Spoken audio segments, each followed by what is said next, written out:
အားလုံးပဲမင်္ဂလာပါကျွန်တော်ရဲ့ Story Channel ကနေကြိုဆိုလိုက်ပါတယ်ဒီနေ့တင်ဆက်ပေးမယ့်ပုံမြင်လေးကတော့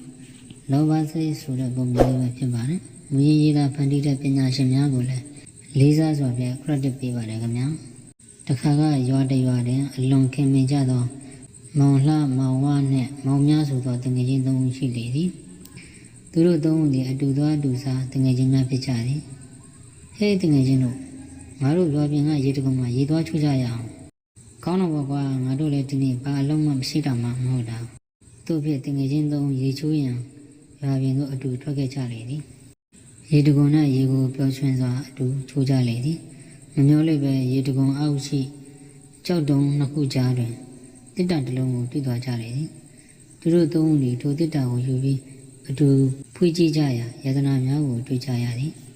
ငါတို့သုံးယောက်တော့တတိဖြစ်ပြီးကွာအညီများခွေပြီးယူကြတာပေါ့သူတို့တူးချင်းစီစိတ်ထဲတွင်များလာသောယတနာများကြောင့်လောဘသောတက်နေကြလေသည်တကယ်ချင်းမောင်ကမင်းကရွာကိုပြန်ပြီးစားစရာပြန်ယူကွာမင်းပြန်လာရင်စားစရာတွေစားတော့ပြီးဝေစုခွဲကြတာပေါ့မောင်ကဒီစားစရာယူရန်ရွာသို့ပြန်ခဲ့သည်အချိန်တန်ကြာမှအစားအစာယူပြီးပြန်ရောက်လာသောမောင်ကိုမောင်မြနဲ့မောင်လှတို့ကလှုပ်ကြံလိုက်ကြသည်တရားမရှိတော့ဒုနှစ်ယောက်ဝေစုပူပြီးရသွားတော့ပေါ့ကွာမောင်လှနဲ့မောင်မြသည်မောင်ဝယူလာသောအစားအစာများကိုနှစ်ယောက်အတူစားတော့ကြသည်ညမကြမီမောင်ဝယူလာသောအစားအစာထဲမှပါသောအစိတ်ကြောင့်မောင်မြတို့နှစ်ဦးလည်းတည်ကုန်ကြတော့သည်အလွန်ချစ်ကြသောတငယ်ချင်းသုံးဦးတို့သည်